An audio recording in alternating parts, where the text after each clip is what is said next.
Paz de Deus, povo de Deus. Hoje é domingo, dia 23 de agosto de 2020. Nós estamos no ensaio local aqui na nossa igreja em Itapevi.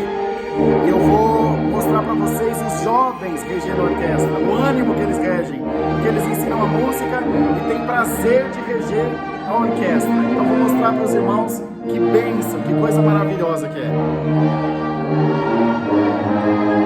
Vamos lá.